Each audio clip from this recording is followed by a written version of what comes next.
Oh, we fucking dumpstered that team. Yeah, I know. We dog walked them. Their jungler was being tried out or something. Yeah. Their top laner is actually mega boosted also, but he's not boosted. He's just like I don't know if he's like a single dad or something, but like the whole time we were playing, he was taking care of his kid, and I'm like, okay. Yeah, we dog walked that team. It sounds like your wife's job. Like you're playing video games. I mean, what are we doing? Imagine playing Yeah, what? competitive and having kids. Sheesh. Yeah. No, but they're good. Take care of your kids on your own time, not my scrim time. No, exactly. Oh my God. That's so funny. Their AD was not that good. That's great content. I bet Chris dog walked him. Mm-hmm. Oh, imagine if you were recording. I am. No, I'm That's just the thing. Oh, dude, what a soundbite of fucking on your take care of your kids on your own time, not my scrim time. goodness. Dude, that's a great like random soundbite before an actual video. Mm-hmm. Oh my God. No, and it is. It's so funny. But I also think you can only have one person with kids on a team. You know what I mean? And like they had their dad on the team. You know what I mean? And like 2 is like, you know what I mean? Way to be selfish, Cully. I know it's like he peed there, you know what I mean? His territory. Star, it's off the table for us, I guess. Yeah, I mean, I'm not on your team right now, so I can have kids. This is actually why I'm not on the team. Well, I think it's different. No, it's like if you guys all have kids, you know what I mean? Then it becomes a different vibe. All right, so it's either we gotta have kids at the same time, or everyone. You guys all gotta lock in at the same time. All right. All right, yay, podcast. Ooh, recording it. Are we? Are you just? Are we good on Luden's echo chamber? Star said if we did call it the 4v5, it might be weird if we ever have a different amount of people. Any thoughts or concerns? Yeah, I agree with that.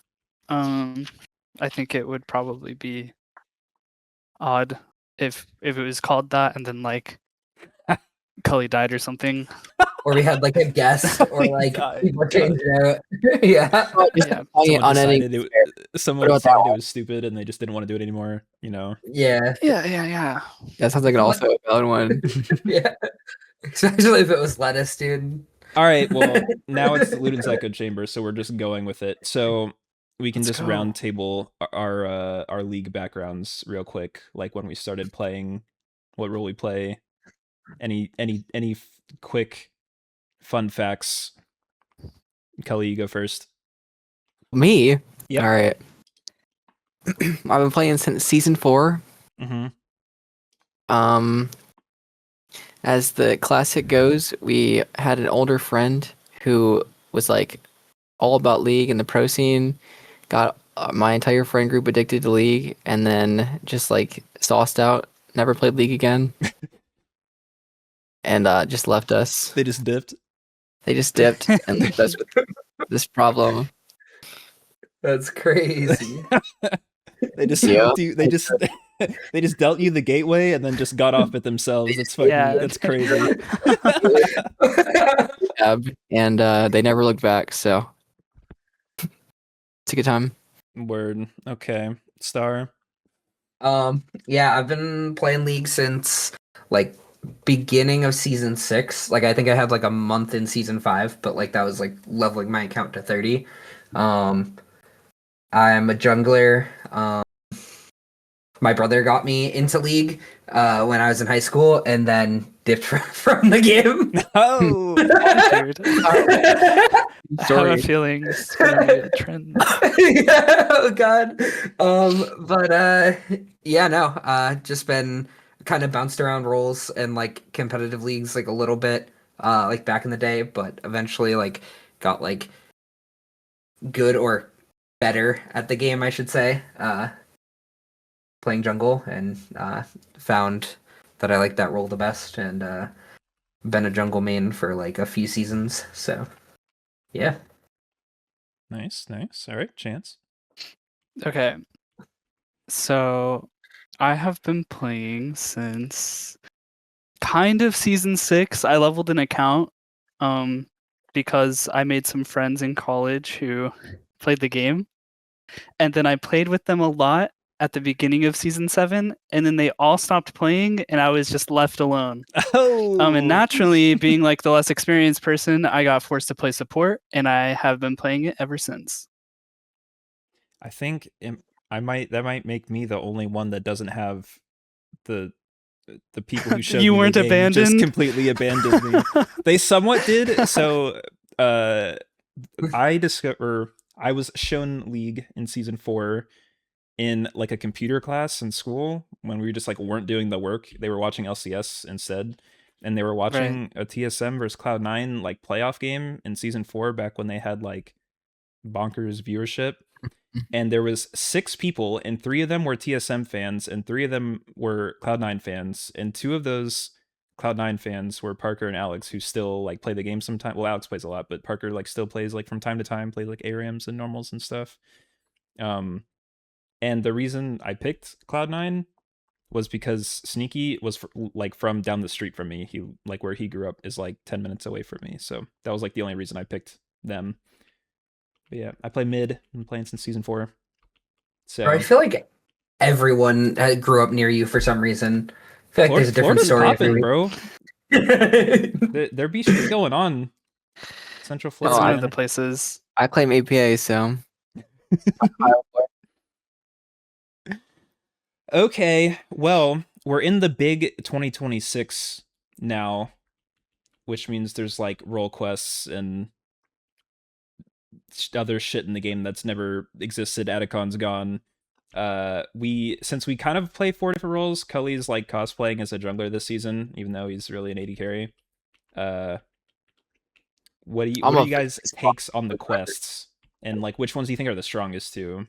I'm kind of curious about both for like solo in your ranks and from what little of pro play we've seen so far. I think my hot take is that the mid lane quest is the secret OP, and everyone sleeps on it. It is getting nerfed already. Like the tempo, like you can just tempo out the entire enemy team, and it's insane. Mhm. I think honestly the tier 3 boots part of it is the more OP part of it, especially like certain boots, like the defensive ones just had to be nerfed. I think the lucidity boots are pretty good depending on the champion. At least if are they the same as like they were with the feats of strength? Yeah, they give They're all slightly. the movement speed when you hit spells, which is like Yeah. insane for a lot of mages because it kind of it somewhat serves the same purpose as going Swifties before.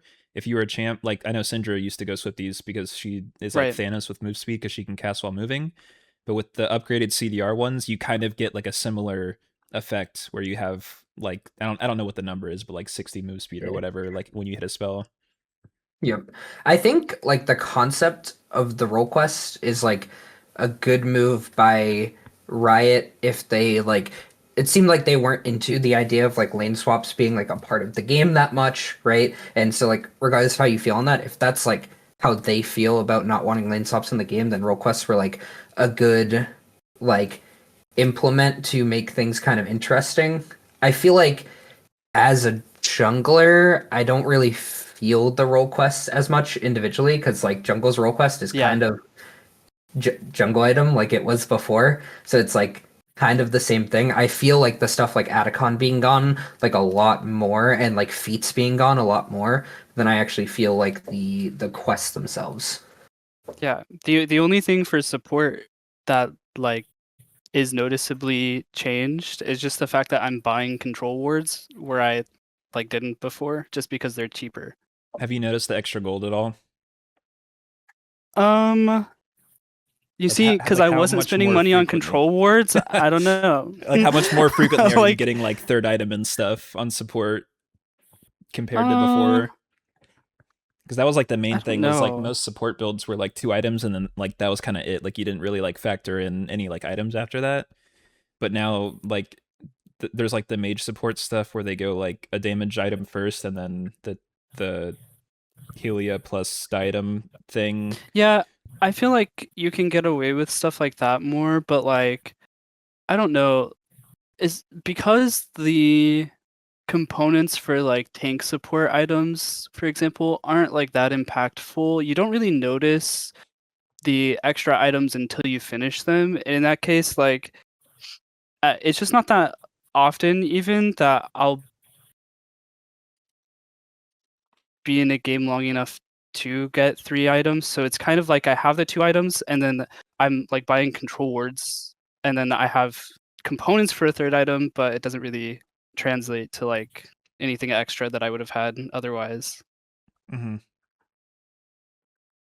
Yeah, mid kind of, it feels the same as last season if you were guaranteed to get feats every time, is like what it feels like, where it Yeah. does feel like a nice item spike with the boots and you get the empowered recall and stuff. So it's kind of, it feels like you guaranteed got foods feats, and then like if you had Baron and or Herald like recall every now and then.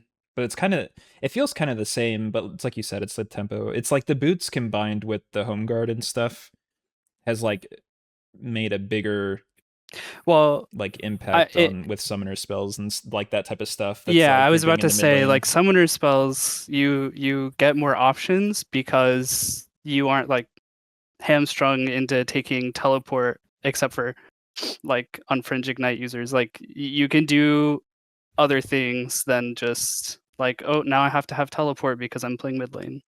I started the season taking teleport every game, and then I discovered the wonders of like Ghost on a mage, which I've played before, but like for so many years it was teleport versus teleport on like every champion mid unless you were playing like Zed or something. So I was just like defaulting to teleport every game. And then the first couple of times I took Ghost on like Syndra and Talia and stuff, I was like, oh my god, I can just run people down that are like not right next to their tower if I have like lethal on them. It's pretty nice. Also good for like in between ganks, between your flashes down, you can still like kind of outplay. Mm-hmm. I think Oh, I think something interesting with the role quest is like now their AI is gonna do this grok thing, and like I think that the AI would have such an advantage when there's no constraints of the role quest, and it's like by adding the role quest in the game, they kind of like which I think we did already as like a community, like box ourselves into like certain roles, and like this is how things go, versus like Oh, the I see what you're saying. complexity of the game is like insane, but like we've just like basically like boxed our the roles in as Yeah. like a I think kind of thing.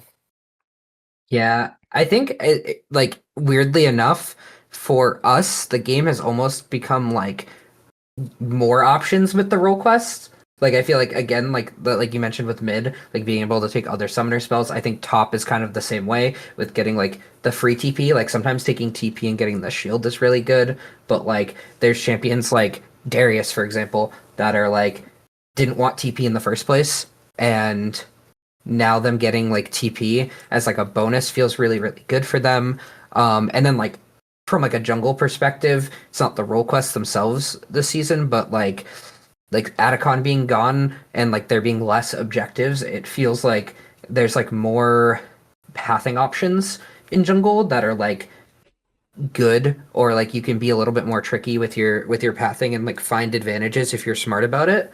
Hmm. So it's like I feel like at least for me personally, I feel like I have like more options this season than in the past, but I understand why for like the AI stuff or whatever, that like they technically have less options because like now we're confined to certain things, but We're like for able to have more options within our box that we've like created, but like exactly. Yeah, yeah, that's what it's I was like gonna say. Is like within the roles themselves, I feel like there's way more diversity. Like now with the champion meta, like especially top and mid, you can play like anything, bro.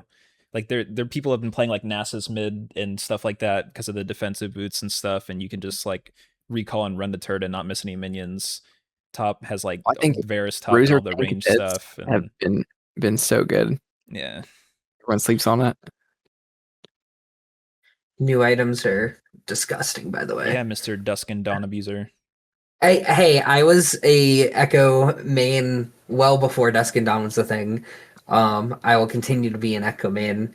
But Dusk and Dawn very, very strong on certain champions. I feel like it's like pretty good on other champions. Like I think there's like a wide variety of champions that can use it like well, and then there's like three champions that it's like Giga OP on, which is like Echo, Gwen, Diana, I think are like the biggest abusers of it. Mm-hmm. And Volibear sleeping on Oh, my boy. I forgot about Volibear. But Varus combo. Volibear just got Varus combo. gutted for jungle, by the way. We can just Uh, keep going. Kaisa, Kaisa, yeah. Well, I think with those champions, it's like a different tier below. Like I think like the Gwen Echo Diana Volibear is like the top tier of it, and the other ones are like it's like very good on them for like certain situations or certain build paths, and can be really nice, but it's not like as like game warping of their kit. Like for Echo, it's so game warping. Like being able to just like EQ someone in proc passive is like the difference between life and death sometimes in like some of these like situations. At least I've noticed from like playing a bunch of Echo games. Or like sometimes like I'll straight up like not have Q up and I'll just be able to like E auto someone and then like keep going to like the next target and like chain multi kills much easier on the champion. Uh like it changes the way that Echo is played. And I think Yeah. for some of those other champions, it's like it's a boost in power, but it's not like warping their kit. yeah, I think the champions that they intended to use this item ended up being maybe too strong, and so by scaling it back, maybe you see less of the like weird 80 carry like using the item stuff, and then you get like the intended champions building it and just having like a good consistent build path. Yep. You mean like Hui? Yeah, like like Hui. Where you just walk up and like auto on attack hit them. Hui. You Yeah. walk up and auto attack them, get your passive proc and electrocute off of one auto just for no Is reason. that a thing? So you WE, you do the little, the orbs that give him mana and deal like an on hit whatever. So Yeah, the Nami okay, thing. well I'm pretty sure it's bugged because what happens? Yes, the Nami thing. I'm pretty sure what happens with on Hui is they count the Dusk and Dawn damage as one of Hui's spells, so it procs his passive. So normally you have to hit 2 spells, but if you hit like Q and then like a non-empowered auto, for example, so Q and then the Dusk and Dawn auto, it'll proc his passive even though that's not one of Hui's like abilities. So what that means is if you build that item and take electrocute and you use his WE and auto attack someone once, you get the WE damage, which is a spell, the Dusk and Dawn proc, which is a spell, and then his passive procs, and then that hits them, and then that's 3 spells for electrocute. So you can proc electrocute on one auto attack. I think technically Dusk and Dawn would, even without his passive, would also proc electrocute. No, because it procs on hits twice, so it would like count as like two things for the electrocute. No, I don't know. I have no idea. But regardless, it's more than enough to proc electrocute, which is kind of hilarious. And it's still one of his worst Yeah. items. It's still like not even good on him. It's just a meme. I think the weirder thing is that it is like triggering the passive when like that's not I think it's a necessarily how it bug. Yeah. is Yep. intended. Okay. The only other game related thing I wanted to bring up that I've noticed both in Soloq and in like the couple of scrims we've done this season is that like taking Baron is like really weird now because it feels like the Baron is like the same difficulty to take as last season when it spawned at 25, but it spawns at 20 now. So I've noticed like a ton of people, like even if they like will ace a team or like have 3 people alive after a fight or something, if they start Baron like pre like 23 minutes or so, the Baron just like starts one-shotting their whole team, and they gave it the like resistance shred that it used to have a while back that Atacon would like shred your armor and magic resistance stuff. So Mhm. now Baron's just like nuking people's entire teams, and I thought it's been like it's kind of good because Baron was too easy to take for too long. IMO. Yes, yeah, for sure.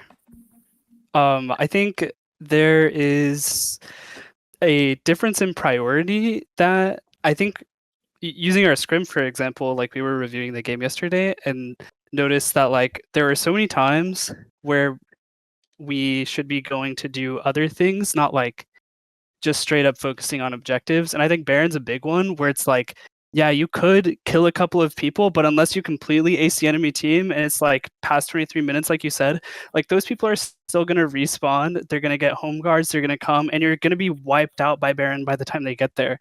So it's like, well, instead of doing that, they've now added the turret plates to all of the towers and you can get like a bunch of standing gold instead of that one like big objective. And honestly, it's probably just better like almost every time until you get into later game to just go towers rather than Yeah.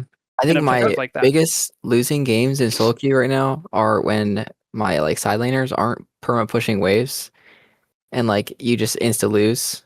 And it's like the way I like have been winning right now is like if my mid or top's not pushing waves, I'm just like pushing side, ignore the entire team because it's just like actually so broken. Dude, every Kayle I've played with in solo queue has been useless on both sides. I could not disagree more. I've had some that take over. I feel like the way that games have felt have just been like kind of snowbally in a lot of my games. Like that the Kayle, like I just like hit tab and regardless of which like team it's on, the Kayle is just like 0-6 at like 15 minutes. And I like there's been like one or two Kayles out of like maybe like 20 plus Kayles that I've seen that have like actually like gotten to like the Kayle point of like the scaling point, and it just like I don't know if my games are just unlucky. The Kayle players have been like bad, but like I think well part of the issue though is that like Kayle being like on tier lists really high has caused a lot of people to think, oh, I should just go play Kayle in top lane because they have this quest that gets me level 20 and I don't have to I can just like scale through the game and not actually try when yeah, and honestly it's more of a problem with like I feel that every game that I've had the top laners are not losing gracefully enough. So yeah, like so true. whichever top laner is losing, they're just like 0-10. And it's Yep. like, oh well, I guess that team just has like a black hole. But like the games aren't unwinnable if you have like champions that scale in other roles. Like Smolder has been really strong. So like if I have a Smolder on my team, we can come back. But yeah, it's just like I don't know. Top lane can end up being a black hole, I think. Yeah, But in top, like since you get TP for free now, it's like combat summoner versus combat summoner a lot of the time. And so Yeah. whoever like if someone dies first, they go down like a whole level in like the lost like minions and stuff in early games, so they come back to like a level 4 versus level 3 situation, and then that the person who got like the first kill has like an easier time snowballing until the point of like the quest, and then the quest procs, Right. and then they get another level, so then they're just like automatically 2 levels up if you win lane in top. I think though that's kind of like a result of bad fundamentals and like leaning on teleport for so long, because like you could just take fights and all-ins where you wouldn't lose anything if you did lose the actual fight, and then like it's completely fine. But like because people are so used to having teleport to crutch on, they don't know how to like mitigate having Not lost die that the second and third and fourth times. And yeah stuff. yeah exactly. Yeah. Oh, the last big change I think is because of the turret platings. It's like I've seen with like some teams that it's like better for like low damage champions sometimes to sit like outside of the turret's range so they don't proc like the extra armor, and like turrets will go down faster sometimes if you have like two people in like range hitting it instead of like the three people or the five people, because the armor like scales kind of massively, and it's like having like the damage stats proportionally will end up doing like more damage. I've seen with like some teams in like pro even adapting that, like I think it was Primby in EU that was like standing outside of the turret's range so that I didn't even know that was a thing. Yeah, it like it makes sense too. Like especially for supports, like sometimes they have demolish. Actually, a lot of engaged supports just take demolish because everything else in that tree is kind of, or in that line is kind of bad or not as good. But like you can literally just like hit your demolish and then run away, and then your team is probably going to get more from that than like if you just sit there and hit it. Yep. Gotcha. Alrighty. Next thing, we finished our Soloq bootcamp. Do you want to explain what that was all about, Chance? Because that was something that we kind of like duoed with coming up with kind of the format and everything of it, but it was definitely more of your idea, like at the start, I guess, on like doing something like that. So yeah. So I don't know. I was sitting at work bored one day, just talking to Lettuce. Yep. And we were talking about how last year we didn't play as many ranked games as we wanted to. So in order to come up with a plan to not do that, I was sitting there brainstorming, as one does instead of doing my work, and thought, wow, it would be cool if we like just had a period of time where we just played a bunch of games. And so I don't know, we just sort of came together and decided, oh, there's this thing where we could, I don't know, play a bunch of games, and then like the winner would be the person who has the most games at the end of it. I think it went pretty well. I definitely played more games than I probably have in the last 2 or 3 years in like consistently. Yeah. Kind of thing. You might have cut out, but I think it was definitely nice having a scoreboard was like that was so much dopamine to watch like you pass people on a scoreboard like as you played and like as you came back like after each block or whatever.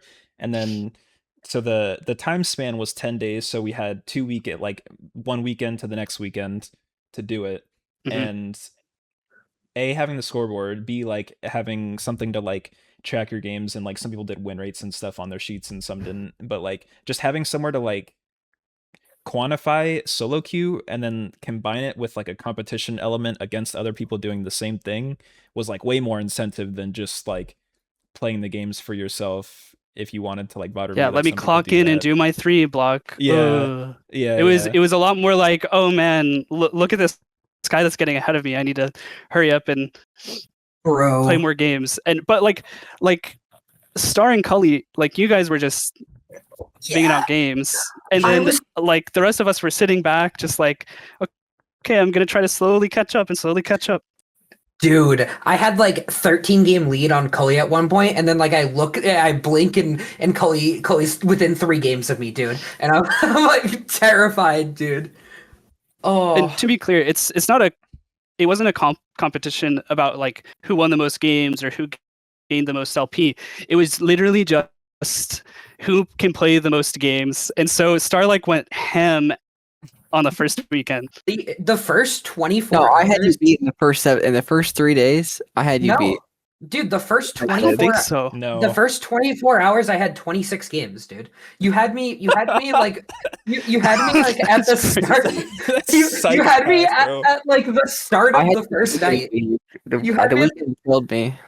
Dude, you had the start of the first night, and like you got off for that night, and I kept I grinded just past you at the end of that night, went to bed, and then I woke up on Saturday and just grinded more games. And I literally checked, and I was at 27 games at like 6:30 or on Saturday, and I had played 1 game on my lunch break on Friday, so I didn't include that. So I had 27 games total, but 26 in like the 24 hours to open that up.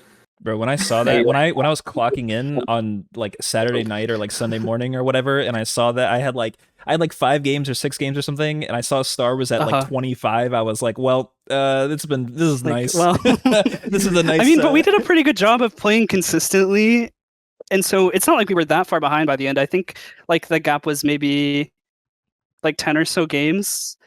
It like wasn't actually that bad. I guess I could look at the scoreboard. Like 13 from me. So I had I was gonna read off the score. So Tough Leader only had 9, but he also played like 8 games the Wednesday and Thursday, like right before it started. Yeah. And then I asked him about what he was doing for the whole week. He got a new computer, so he didn't have his old one like with him for the first like 7 or 8 days of it, and he was like not moving as in like moving where he lived, but he was temporarily staying at like his parents' house for like part of it. So he wasn't even like available to play for most of it, which kind of sucked for him. But Redhead had 25 games, my buddy Nimbus had 27, Chris had 43, me and Chance both had 47, Cully had 60, and Star had 65 in a 10-day span.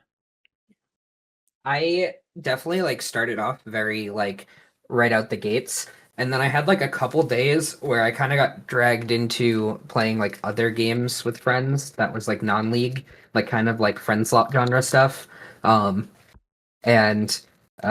because I'm a people pleaser, I played those games, and they were fun, right? Like I'm not gonna act like I didn't have fun or anything, but it like pulled me away from League, right? Which honestly might have been a good thing. I was like, Yeah. like dude, the first part of that, I was like, I was literally like joking about League psychosis, dude. I like could grind games at like what felt like full intensity without paying attention to like the game. Like I could have like a full conversation with someone else, and I was completely focused on the game at the same time. It was like super weird. It was like. Yeah.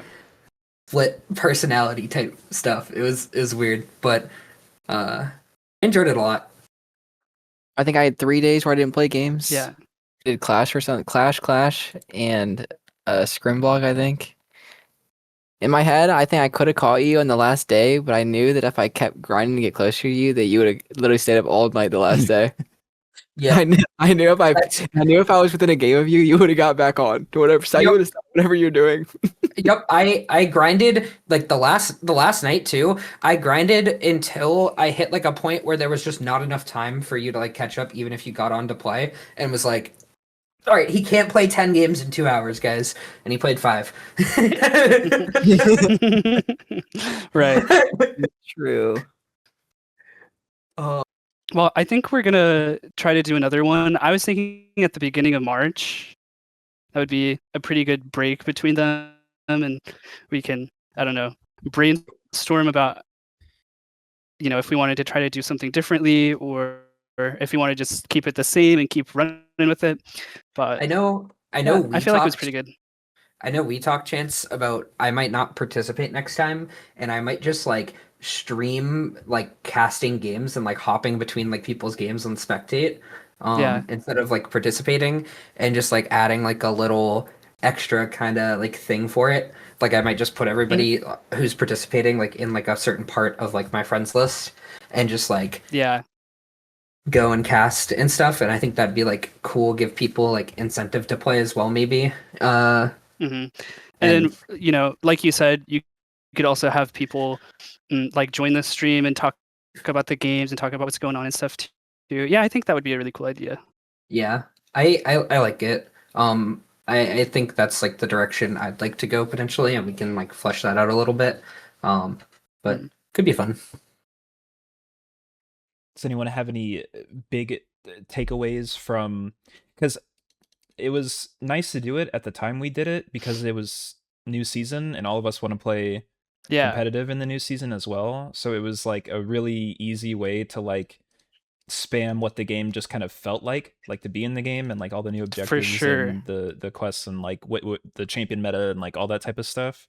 And I know for myself, Chance can attest to this, because I was absolutely raging about like some champions in the beginning because I wasn't like comfortable with Syndra yet. I played Syndra like 80 something percent of the games, like 36 out of 40 something games with Syndra.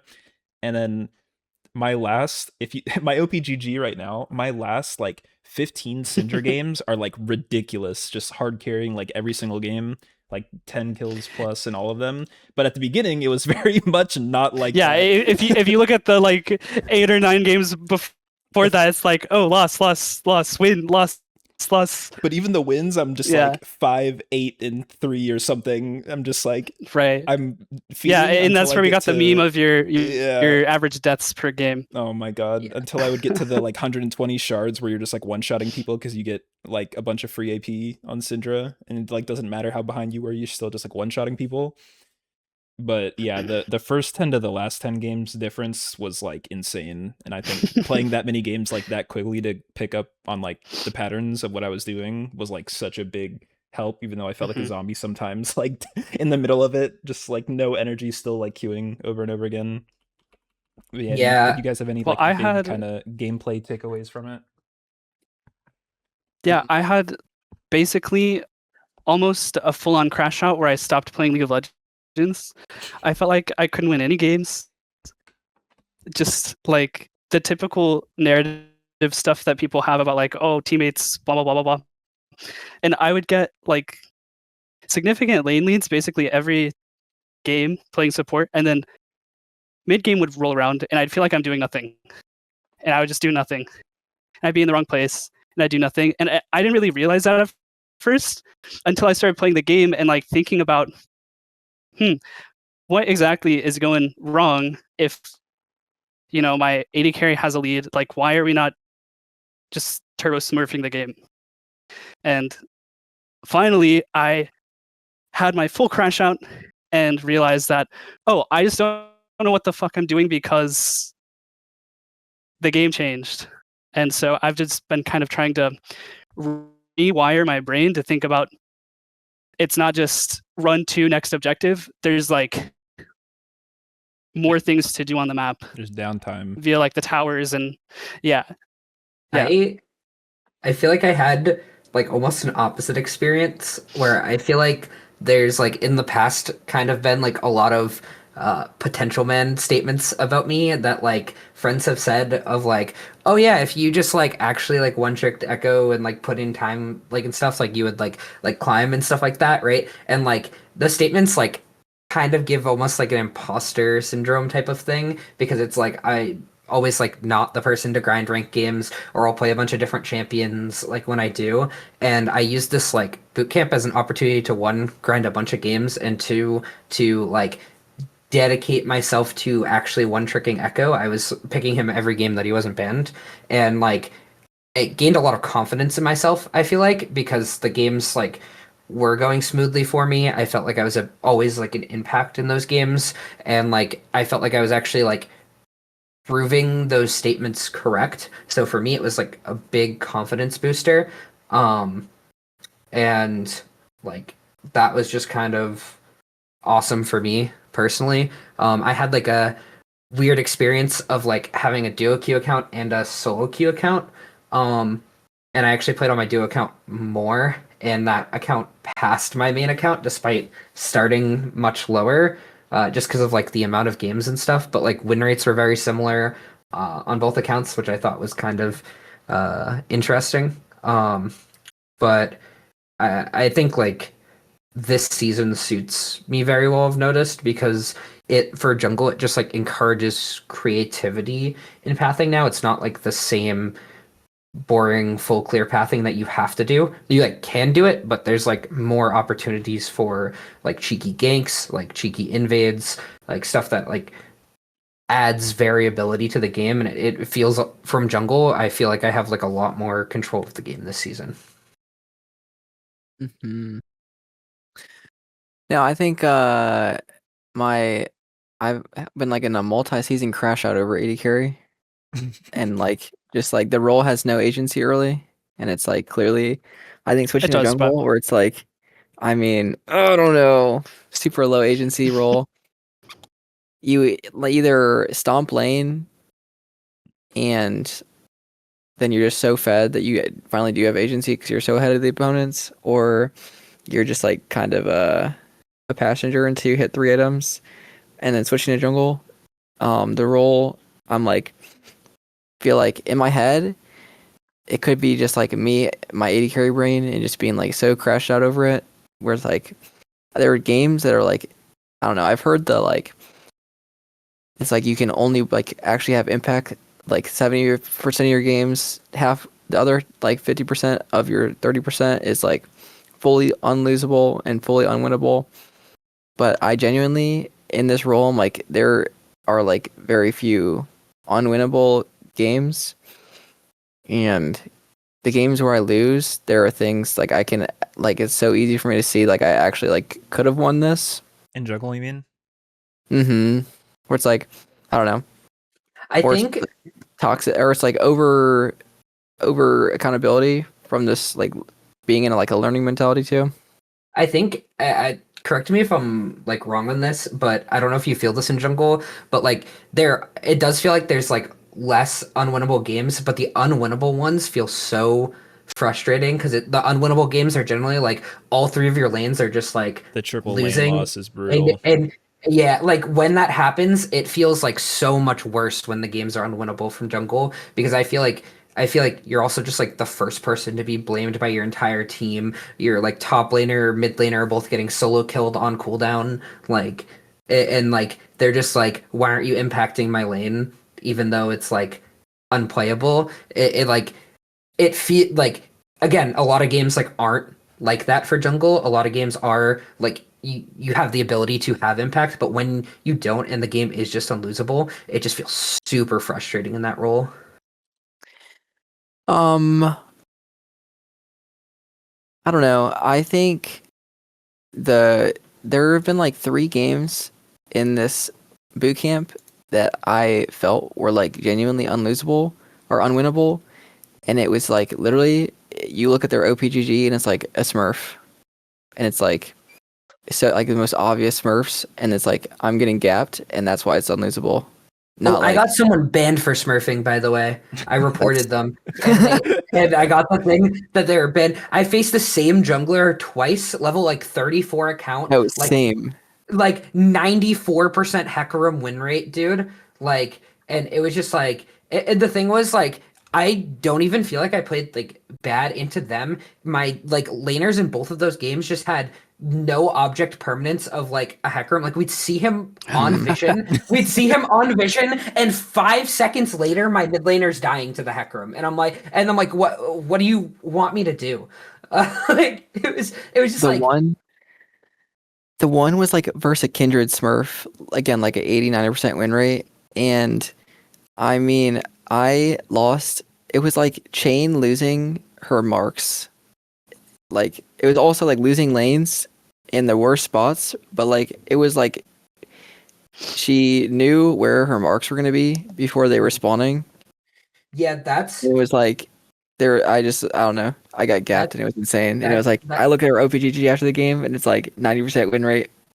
Like, yeah. I'm like, all right, bro.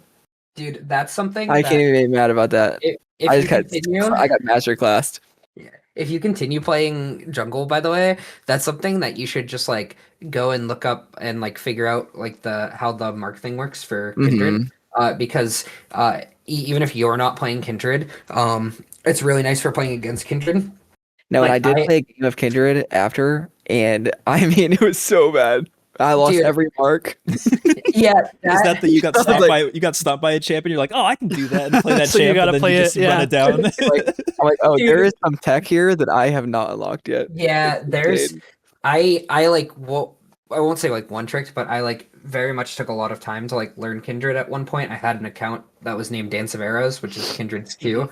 And one of the big things like for the learning curve for that is like understanding like the timings of when your marks spawn and like where they can spawn for camps and like Mhm. understanding based on what camps you're like how your opponent's pathing and what camps they're clearing, like knowing which mark. Like there's sometimes where it's like technically 3 options, but I know Scuttle isn't spawning and I know that they're gonna clear their Gromp already on that time, so it has to be on Raptors and like be able to like Mhm. go and like be there on that timing and just take that Raptors as the it's like kind of coming up or Like like I'll have proactively going towards the yeah marks, and I or was I'll have like times actively doing it.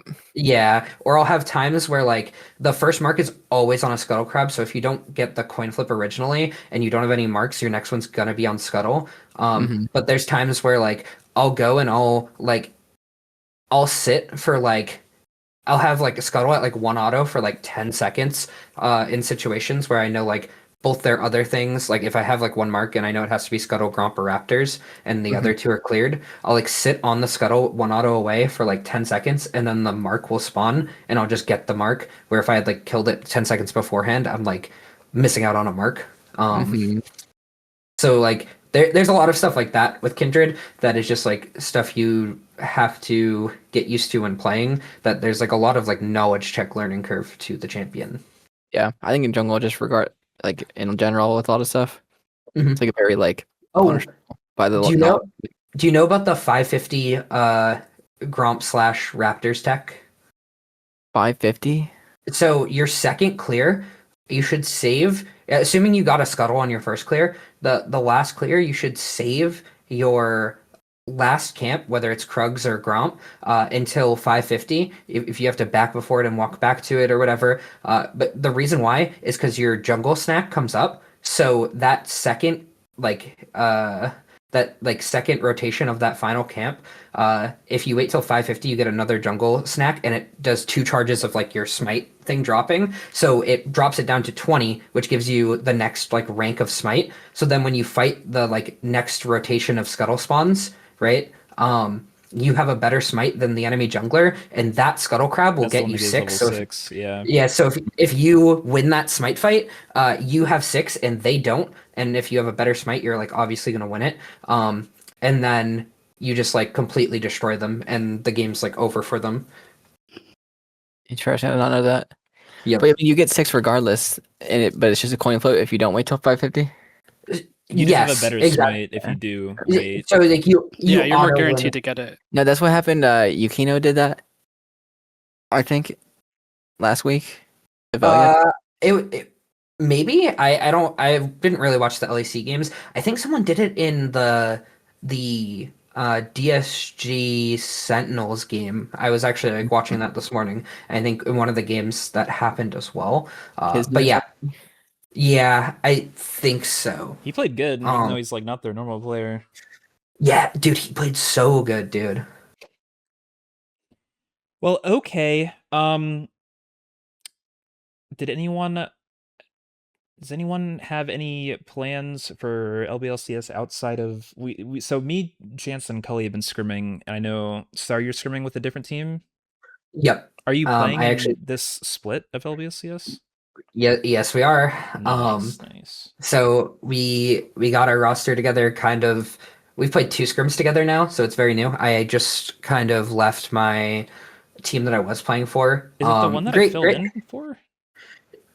That one I was filled in for one scrim block with you just because somebody couldn't make it or something? Yes, that was the team I was on before. Yeah. Okay. So not the new team, but the team I was on before. You filled in for that one time. I like them, awesome people. I just don't think things were going in a direction that like I wanted it to go in, and I think um that I don't know. I didn't think the team could grow together, and it seemed like it would be better for me personally if I looked elsewhere, and maybe they would find something if they looked for a different jungler that fit more the style they wanted to play. I think people were maybe a little uh focused on their own game instead of what was necessarily best for the team is kind of my opinion, which like it is what it is. And maybe that's like inaccurate or biased or something. But I got kind of an offer to play with a couple other friends plus 2 new people who I met for this team. And so far, the last couple scrims have been really smooth. Everyone's been very like selfless about their gameplay, like kind of just doing what's best for the team. And I have like a lot more control in terms of like I'm doing like the drafting for the team. I'm like considered the shot caller for the team and everything. So it's like people are very like willing to buy into the vision I have for the game plan. And it makes me feel like comfortable in the games, and it makes me feel like I can play my style better, and I felt better about it because of it. And again, nothing like wrong with my other team before. I just don't think it was like the right direction. but this team's been meshing well, and we decided we're gonna enter, and we're still kind of growing as a team, so we might have like a rough start for the beginning of the season against more seasoned teams, but like right now we're like we're 5-1 in scrims in our games, which I mean only means so much, but it's been like a good start so far. Nice. Awesome. Are you guys being financial again? I don't know how that. I think they rank you based on. They're not Like, doing it like that anymore. I think you just sign up as a team, and then Are they you doing put the pot thing again? yeah, they're doing like the point thing again, where Oh. I think they divide it up depending. So I think you just like sign up, and they'll figure out where you belong. But based on like where we are, we might not get put in the same one as you. What's like your I think we're- average like ranking? Like if you had to ballpark it. I want to say it's like flat, maybe. Okay. We're 'Cause like I- Emerald 2 average, I think, right Yeah, now. like Emerald 2, Emerald 3, something like that, Yeah, probably so, average. So it's like I think the highest ranked player on the team. I am, well, not anymore. I was the Yeah. lowest ranked person on the team. Yeah, but like because I think it's based on your last season, right? Is that how they're doing it? If you have 150 games, I think was like how the ruling was. I think they It's worded it always wrong. your We last- tried, the rules looked. we tried to figure it out, and we couldn't figure out the wording of it. So It looked my weird. impression, Yeah, the wording was weird. impression is if basically the last 150 games that you've played, like if it's been 3 seasons, you haven't played 100. If it's like they go back to the last amount of seasons that you played 150 ranked games. So if it's like 3 splits ago and you've played 150 games collectively in 3 splits, then they'd go that far back.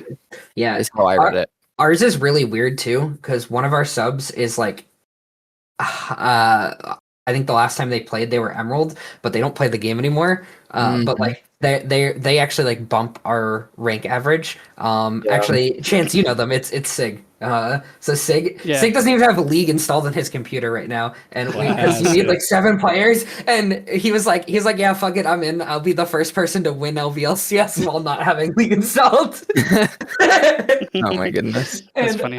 that would be really funny. And he said he'd be like down to like fill in if needed, I think. But like right now he doesn't have league installed. I don't intend on using him really, but he's like a placeholder for now. We might like pick up like actual subs at some point because we can have up to 10 people.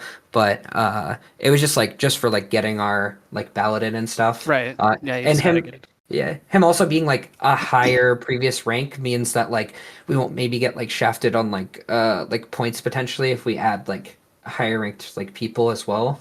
Because I know like the point system is like weird. Like I know Chris ran into an issue in one of their seasons where he had a jungler who was like a bronze jungler that was like a friend of his, and then they had like a falling out for like personal reasons, and replace the division that they got placed in because of that was like the only way that they could make the team work is if they got like another bronze jungler, and they just like couldn't find one, so they like had to quit because like that finding a bronze jungler is a nightmare, but Dude, Yeah. the 2 people we've been scrimming with, we changed out. We had a different top laner for the first one, but the top laner we just scrimmed with God. in the last one, this guy is such a vibe, bro. He like imagine Griffin if Griffin said a lot of like edgy shit that was like kind of borderline if it was okay to say or not. That's like what this guy is like. His Griffin personality before is he was crazy. star trained. Dude. Yeah, dude, we are never letting this guy on a stream if we're like on one of the LBLCS like if our like game is being highlighted or whatever. We're like never letting this guy talk because I think There's no way. I think I'm the loose cannon on my team in terms of conversation if I'm ever in an interview. Like everyone else is a lot more tame, it seems. You're tame. You just talk. You are not that you're just guy. You sarcastic, are not yeah, that No. guy. But no, this guy is fucking hilarious, bro. Okay. He talks like such a zoomer, but then it's like you just shouldn't say a lot of it. I don't know. Y'all haven't He also- seen my but the interview thing is, personality. he like talks like that, but at the same time he's like saying something smart, like he's saying something correct, but then he uses like some analogy that shouldn't be As an example, retold he here. called a Mundo's really got fed a fat Aatrox. ass. He called a really fed Aatrox Hitler in our script. He's like, bro, this Aatrox reached Hitler status. And we're like, huh? Like, I'm can not you say that? dude, I've called Soloq teammates that are inting that and when recently, but oh my god. yeah. I've also used elo terrorists as another thing. It's a classic. Yeah, but This is my favorite when they're one. like super terrorists, it goes to that. No, but I'm I looking think for my favorite one was my 911. What? Oh, no. His my 911. His 911 was Doran getting picked up or something. Oh my god, yeah. He had this whole traumatic story about how he was like at school or driving to school or something. And yeah, he was in the car. He was driving to school and his like sister, he said, or no, his girlfriend said Girlfriend. yeah, that she called him on the phone and said that T1 got Doran when they replaced Zeus, and that he pulled over and was like crying on the side of the road because he was so like upset that T1 got Doran because he hated him so much. Bro, I need to meet this guy. He's I bro, need to he's such a Yeah. vibe. I feel like my two like are like I've mostly interacted with them in like scrims, and they're super chill, but they're definitely on like the more tame end. My like top laner kind of cooks a lot of champions. I found out after drafting these champions that the first three champions I drafted them was they had in the past 2 years a total of 18 games combined on those champions. So that was something. They played well. They played well on those champions. You wouldn't have been able to like tell, but they mentioned it after. And then my support is actually like a recent transfer from mid lane. So a lot of their champ pool is like enchanters and stuff and like Maybe mages. Lucio. But dude, it feels so nice because I'm gonna be honest, like transferring someone to support feels so much better than like 90% of support players in like this elo. And like Chance is one I of the believe 10%, that. I right? believe that, But man. like there's so many like because there's so many people in this elo that play support because like they don't have the skills to carry and they kind of like hide behind the role of like the skill floor of the role. But like they're not willing to like learn the skill ceiling, right? Because I do think support has like a pretty high skill ceiling, especially with like map movements and timing of that and stuff. And then even just like Even mechanics. fighting. I was gonna say Yeah. that's the biggest thing is like people who play like I guess mid for sure, but like most of the other roles, I guess, like you put them on support and like get them to 2v2 with like stuff that has like some agency, and they do like really well with the fighting and like when they're like kind of going in and using their spells and stuff most of the time. Dude, the way my support like pilots enchanters is like I've seen it in like one other person before, and that's Chance. I But was like gonna say I told Chance that Lulu's like one of my favorite supports. Like as a mid laner, like her having like the double, you know how she has like the double uses for all of her basic spells. It's kind of like even her ult, I guess. Like it's kind of like how Hui has like forms or whatever. Like you can use all of her basic spells like in different ways, and I think that's like so fun to me. And you can like use your ult aggressively to like knock people up or like to just give someone more HP or something.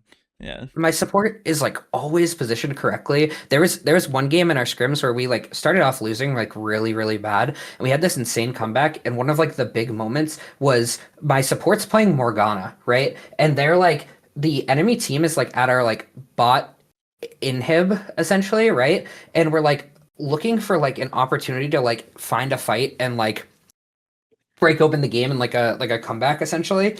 And my Morgana is like positioning, you know that like spot on the wall where you can go in and out of, but the opponents can't, like the gate.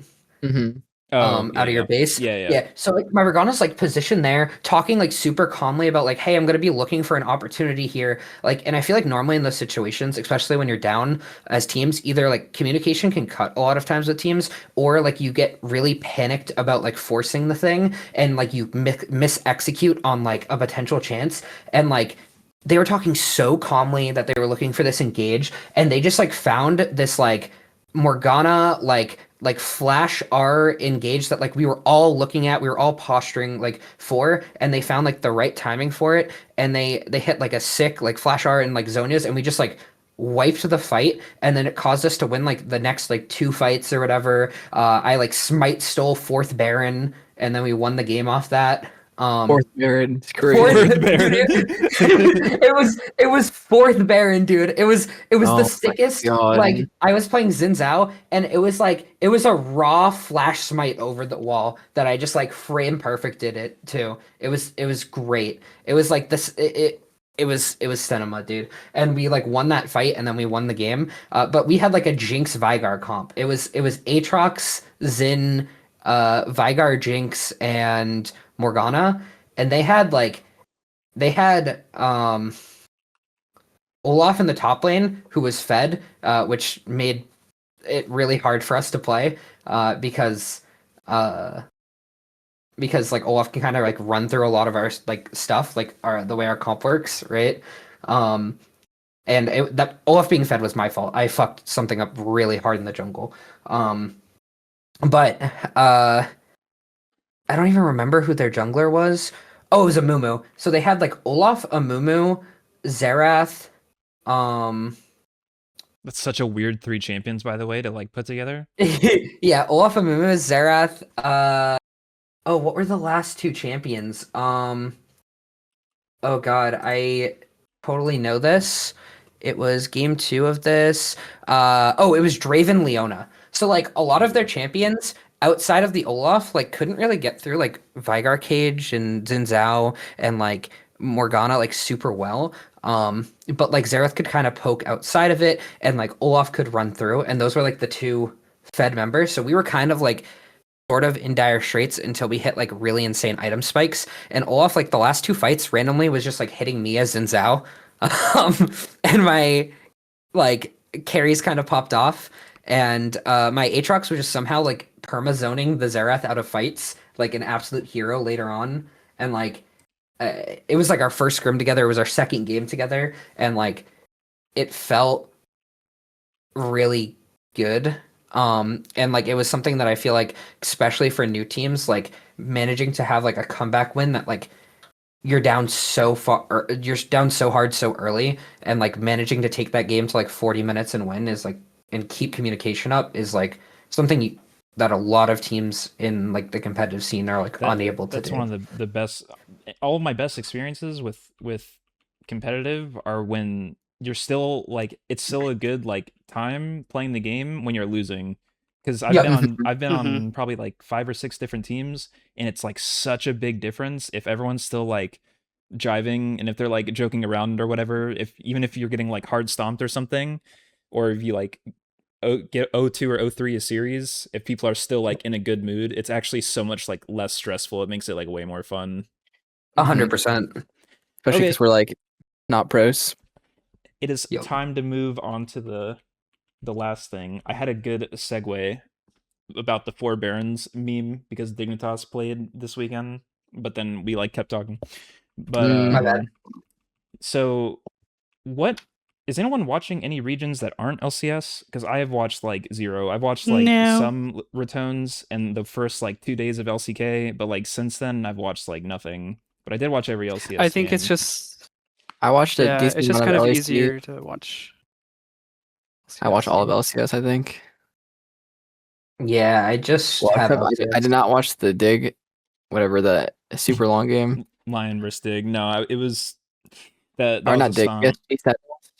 Yeah. I Oh, watched Lion. dude, that PSG Sentinels, the one I didn't watch. that was the best set of the entire weekend in terms of just like Yeah. how close the games were and like the how close like the team fights and stuff like that were. It was like super back and forth and everything. And those are probably those are probably like the 6th and 7th best teams in the league, unfortunately. But Dude, it was I really they believe were in really good DSG. games. I think individually DSG has a lot of sick players, dude. I think a lot of I people underrated them because of Sajed and because no one knows who Call Me is. But like both of them played phenomenal. Call Me Call Me's movement was like so robotic. Castle was was insane. like a lot of people's like third or fourth best top laner last year, and then Call Me's just like insert another academy like Korean player into this league that already has like 5 other ones of those. So Mhm. it's kind of like he should be somewhat on par with a lot of the other mid laners. And then Sejed is the best tier 2 player like in general, like not even just for 80 carries last year. Yeah. So it was cool to see him do well. So He's another FlyQuest like farm team, right? Mhm. DC. He was the one after Masu. No, I watched a little bit of. I've been watching Koi and KC mostly. 'Cause I think those teams are the most interesting. The rest of the LIC I don't really care for that much. And then LCS it's like Lion and C9 pretty much. You I all didn't really pay watched attention to Chance's the favorite games. player always playing ahead, Giga Gap Quid Mm, their in so their series. beautiful. Mm-hmm. I don't know if I would consider having to just like stand still and auto attack Quid to death like Giga Gapping, but sure. That is your Ori all in was so disgusting, bro. Hey, My he won the region. mind games. He My won the region. mind games yet again. That's all I'll say. Yeah, He's in rent free in Mhm. TL's head. dude, that was the scaling Renekton Nidalee series. Oh my god, that was so funny. We're all just like, nah, they're cooked. This Nidalee's like 0-2. Like Nidalee Renekton was like 0-0-0, and then Nidalee was like 0-2-0, dying at Crab, dying at his own like blue buff and everything. And we're like, yep, this one's cooked. Let's talk about Dude, game 2 draft, guys. And then they just took the and game to these are like the best 35 two. minutes, and then Renekton and Nidalee started killing everyone, and we're like, what? And these are like the definitive best two teams in the league, like from preseason too. So you would think like if C9 mess up this badly in the early game on Renekton Nidalee, that Team Liquid should just like close it out. And their And ADC was then quirky too. It wasn't even like one of those like hyper carry. It wasn't like a Yanara or whatever like that's gonna yep, just show up later. It was like quirky bot lane. it's That like was just crazy. does that just like is C9 just like by far the best team then? I think Like- what really happened is Jan's ego has gotten so big that he's like crashing out. Sure. Okay. We're just speculating, I guess. Yeah. Well, I don't think that's accurate. I watched their video, the VOD review, and the way he's talking is like, I'm doing everything right. My team is not doing what I want. I saw that video, dude. That was like almost entirely satirical. Like he was just Yeah, I was not making about a- to watch Dude, that. yeah, he was just He making a did? joke out of everything. I do remember at the end of the season last year when they like didn't make it or whatever, like there was like a clip of him saying something like just stop talking or something like that. Oh yeah. And like that people were like memeing about because it was like another TL like player saying something along those lines.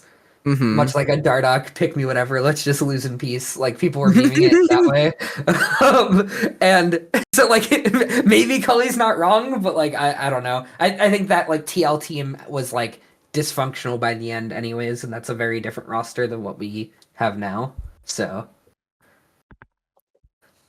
I don't know. Yeah, talent wise, they're freaking stacked. Yeah. They should be good. It's also like only a 2 game sample size, and they definitely should have won the first game. So And it's week 1. Like yeah, they should be fine. Week 2, the Cloud9 plays against Lion, which is pretty cool. That'll be Berserker and Isles playing against Cloud9 that they both used to be on. Inspired Blabber's always a good matchup. Fly plays against DSG, so it's another one with a bunch of like the academy players and like former players kind of playing against each other. So Sejed will play against Masu, which is pretty cool. Sen versus Dig is kind of whatever. That's probably the 7th and 8th best teams right now. I in want terms to of, like- believe Sen can just like win, but like I don't know, man. They look cheeks, bro. I'm not gonna lie. My issue with Sen is like you kind of like you took 3/5 of like a roster from like last year of DSG and then lost to DSG who have like had to fill those like spots kind of last minute and also don't have their starting jungler. And to be fair, what was their jungler's name? Kisno? Yeah, Kisno played really well overall in that series. But like the thing you kind of like expected from like taking that part of DSG and like then adding like someone like Impact was kind of like for this team to like sort of have some synergy and then have like the like experience to like not screw up games and not be like super messy, and you would think they would like have that advantage over DSG, but I feel like they like were just as like messy on the kind of like macro side, and like they didn't you didn't feel like the veterancy from it. Like it felt like a very panicked team. And so like the game just kind of came down to like the games kind of just came down to like individual play, and honestly they could have lost that first game as well and just gotten 2-0'd. But Mhm. like and I think like individual players like Sajed just went crazy in like pretty much every game of that series. You see, Yeah, their bot lane he set the record for most gold in a game in like in like either in a long time or just flat out. He had full 7-item Kaisa at like before 30 minutes. He had like 7 items or something He crazy. sold and he sold Kraken and then bought bought Shadow Flame. And like switched to AP, which I thought was a cool adaptation, to be honest. Yeah, Of being like, hey, pure I AP can't. is way better in the late game on Kaisa Yeah, than like the on hit hybrid. Yeah. yeah. And I think like the idea that he's like even thinking of that too is like really good. Like I have a lot of confidence that like he can be a really, really good ADC in this league. I think like DSG kind of like have pieces to be a good team low key. I just don't think they have like the experience yet to get there, or like at least not like early on, but like if they can like get more like confident in themselves, get more like together as a team, I think like hands wise they have the ability to compete. I think it also shows that like the vibes just matter that much, especially on stage. True. Like FlyQuest on stage with Griffin, the buff is insane. Break that one down for me, Kelly. They go deeper on that, on the vibes. Like, listen, we have vibes top lane right now, unlosable. No, even if you're lose losing. our scrim block. Well, we did lose. We actually so- did lose. Well, that was a jungle gap, so it's That's irrelevant. true. Our Vi was vegan. So Our Vi was being an absolute vegan. If we have Our Griffin, we bio definitely is win not that Korean. Dude, No, you just have to. and it goes back to 100 Thieves last year. The vibes, always. Mhm. Big Doke is a vibes. He's like the like office, like the personality yeah, hire. personality hire. He's the glue guy. Like imagine Zion Isn't he playing? Yeah, he's on That TSG. already tilted, but because they No, got Dokla, Dokes. Big Yeah. Doke. I think he's on Lions. No, Oh, that's right. Yeah. but Lions TSG's already Castle. mental food if they didn't have Yeah. Dokla. Isn't that like an import issue though? What? Yes, For But it's Well, working out for them. Visa, but it's Visa. from Canada. Yeah. Yeah. That's what I meant. The last matchup is TL versus Shopify, and Zinni died like 8 times or something in his Azir game, which was kind of I think staggering. And then I'm gonna be honest. poopied all over Shopify's bot lane. I think that Zinni's like very underwhelming performance is going to humble him, and he's going to just play consistently next week, and they're just gonna like win. So I think if he just like reels it back in a little bit, and then once he's more comfortable, then he starts like pressuring again, I think it'll solve itself. So I watched the first like couple of minutes. Shopify put out like a podcast, like how kind of Cloud9 and Sentinels put one out, and they talked about Zinni for the like first like 20 minutes of it. It's like all they were talking about. Well, yeah, and they were saying he's like a golden retriever personality, and like when he's in the games, like even if they're losing, he's like always he like never like stops trying in a game, is always like try harding to like win even if they're getting stomped and stuff, which is kind of like cool as a young like player. That's like I feel like that's not very common, I guess, but they're like, yeah, he is just the golden retriever personality, which is funny because we were like memeing about him just like having the resting like smile on his face like at all times, just walking around cheesing the whole time. The one thing I like kind of feel bad for, I don't know like how true it is now, but I know like 2 months ago, like he basically like didn't speak English like at all. Um, like in terms of like I think it was I Will Dominate that was like they were like boot camping in the same place as like C9 and Dom like tried to like talk to him like the basic like hello like I'm like Dom or whatever, right? And like he didn't understand that stuff like really at the time. And like he's had like 2 months to like learn a lot more and I'm sure they've like taught like a lot of like the basic stuff and he has like a teacher for like learning English and stuff. But I'm curious like how that's like gotta be like hard on your mental stack in games if you don't like fully understand like what's going on to like that level of like the precision of certain calls sometimes may be like difficult or maybe just be like a lot if your like teammates are talking around you and you literally don't understand some of the things they're saying. Like it might just be like distracting in game and like easy to be overwhelmed. um so like I kind of feel bad for that. Like it might be hard to like focus for him. And maybe as like the season goes on, he's learning more English. It might like be easier. And like I'm just curious if that's like a factor, you know? They do have one other Korean on their team, B-Voice, their AD carry, which helps a little bit.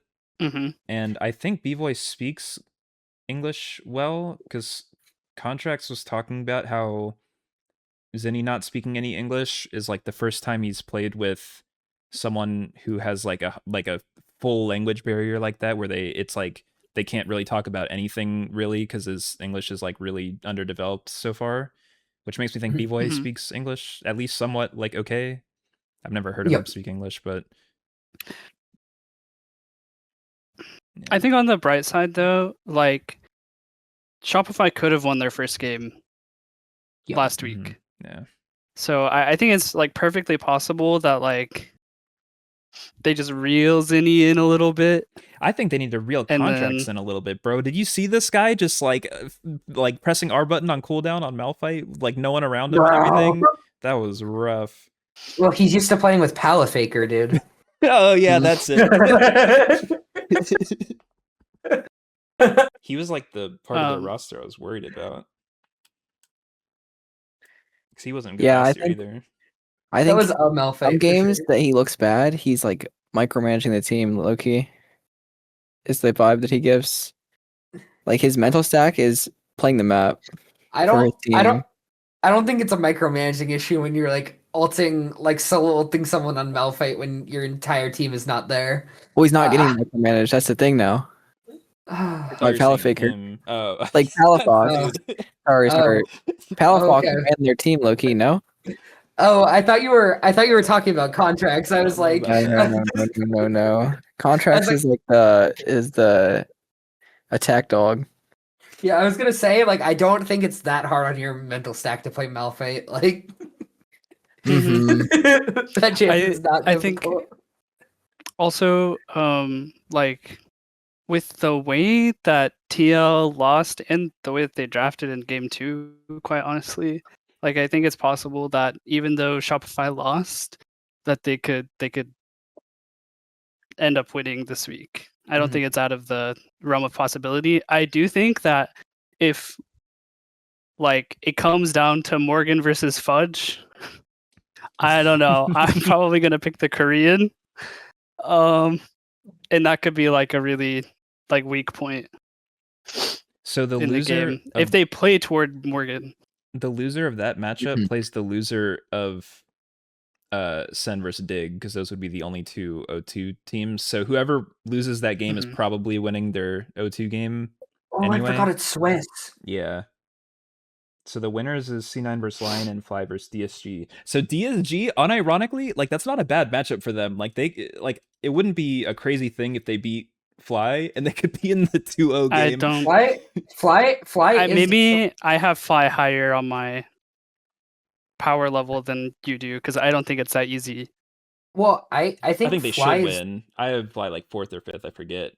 Or I would 4th. fly third. I think Fly is like the best role they could have gotten. Like I think C9's Yeah, worse, and out I of C9 like for Lion. them, and I think Lions like I trust Inspired to just like be inspired. And just win. And Uh, Berserker, honestly. yeah, Berserker's insane. and like where Miss that guy. I think Fly still should win that matchup, but like if I get to choose between those three teams to face, if I'm DSG, I'm choosing Fly every time, I think. Yeah, I am too. Do we want to do predictions on that of what everyone thinks for the matchups this week, or C9 versus Lion. Who we got? Cloud9 2-0. Oh my goodness. I think it would be 2-1. I But feel honestly, I want to root for Lion. I think that Cloud9 will win, but I have a soft spot for Berserker. Mhm. So I'll say 2-1 Lion just to. I think Cloud9 Just to be completely different. throws the draft again, like they did in game 1, where they definitely should have lost because their draft was horrendous. I think Yeah. Lion beats the Nidalee Renekton in game 1, or whatever it is they take. That's kind of like that. And then I think C9 takes it 2-1. I think people just haven't realized how good Renekton Italy scales. Oh my god. But I think C9 will lose a different game, and it's gonna be 2-1 C9 though. Still, They're gonna but- they're gonna win the Renekton Italy again. They're gonna win the Renekton Italy game. Yeah. Game one's gonna be a 55-minute banger on Renekton Italy. And Nidalee's gonna scale. Did you see Nidalee- they showed the chart of her healing, and she did like 20k damage and then healed like 25k or something like that. Like she healed more than she did Yep. damage in that game That's so funny. with the healing as second item. I think Fly DSG. I have Fly. Probably 2-0 to be honest. Probably 2-0. I think the team's just better. You got Fly Chance. You said you like them. Yeah, of course. Yeah, Fly 2-0. Cully. For sure 2 wins Fly. Mm-hmm. I mean, it could go either way. I'm gonna give the benefit of the doubt to Mr. Sajed. We'll go 2-1, but Fly has Yeah, it for sure in the bag. The thing though that I have against them is that they didn't have clean wins versus Sentinels, and Sentinels are looking like ass. So like I think FlyQuest will just be more consistent throughout the games and like end better. I think Griffin's just gonna 1v9 again. Which is how it is. Yeah. Give me Disguise. So So- Jed gets a pentakill. Kryra comes back and But he's gonna just have to get 10 jungle pentakills because gaps they can't end the Griffin. game. Kryra comes back. His visa was approved. He just jungle gaps Griffin. It's GG. They got Koreans in other places in the lineup. Lions is there. You know. DSG 3-0. Yep. If it was a best of 5, DSG 3-0. But since I can't predict that, I got 2-0. Lock it.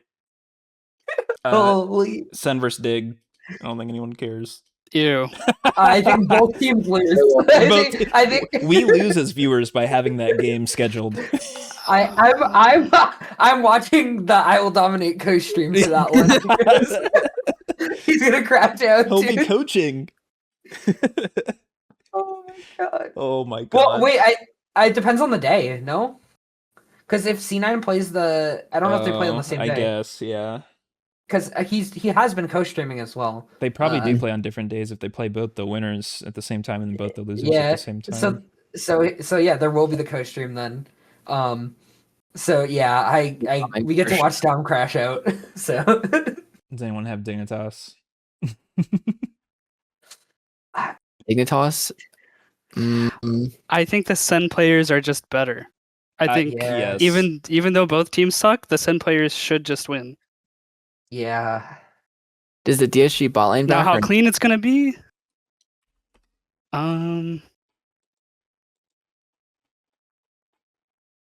I think if they have full roster, the momentum shift I haven't 2-0 heard if they did, do or not. Let me check. I don't think and they if do, though. not, it's 2-0 Sentinels, and their bot lane just gets turbo gapped again because they have anxiety now yeah. from how bad they got stomped by Berserker. No, his name is Mobility. Sorry. 1 hour ago, Dig and FBI and Ignar will be playing LCS in week 2. Oh, Thank Dig God. 2-0. Dig 2-0. So maybe Dig can 2-0. win. No, it's a 2-1. It's not a 2-0 for Dig. FBI is about to open bot, dude. I don't know. Dignitas here goes on a win streak. Mm-hmm. Turbo win streak. Ignar FBI. FBI is gonna walk up to before the game to Huhi and be like, "I got a new support now. You don't mean anything to me." Whoa. We'll see now if this is the core that just made energy good when they were good. So Yeah. Oh yeah, I forgot he did play with Ignar for like a while too. they went on the Worlds or whatever run. Yeah. Was with FBI Ignar.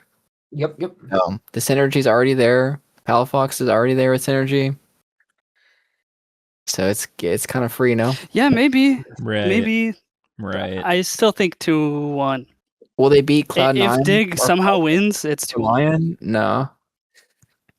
I think I think I'm gonna take 2-1 Sentinels because I can't legitimately with my full heart predict any Palafox team to win any game of League of Legends, unfortunately. Yeah, I don't have faith.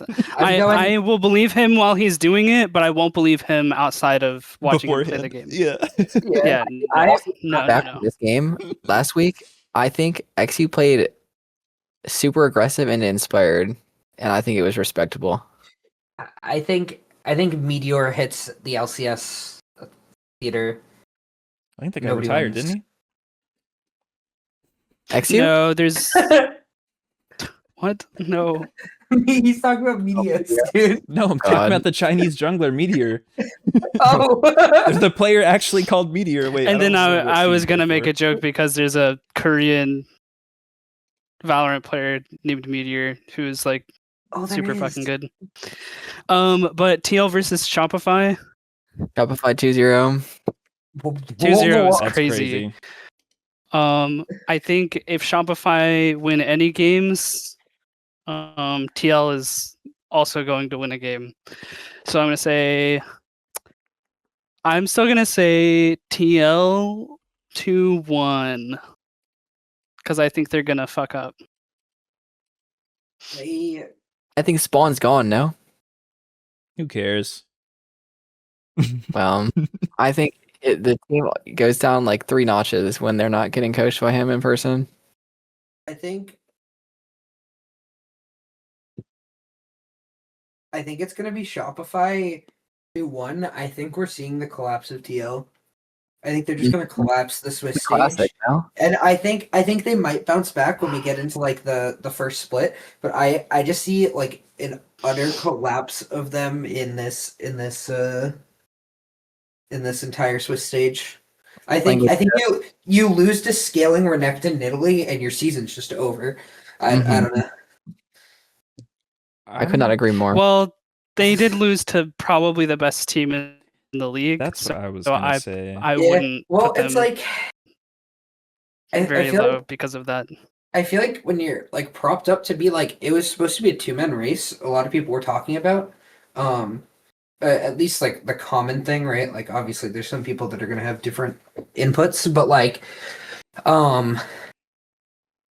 when you like I feel like the way they just lost felt like really bad, and I think like this is like kind of a trap game that if they're not like if they don't win this series, they're in a very, very big danger zone, I think.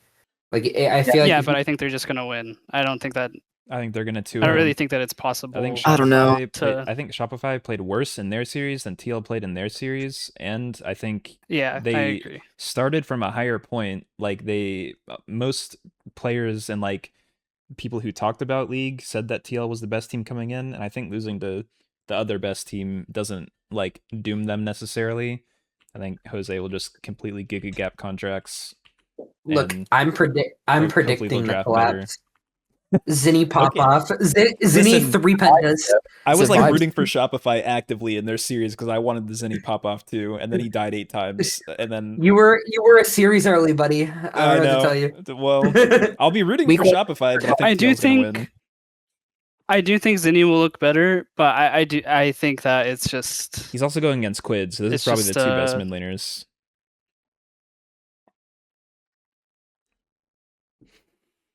according I to mean, some, APA is I would say so.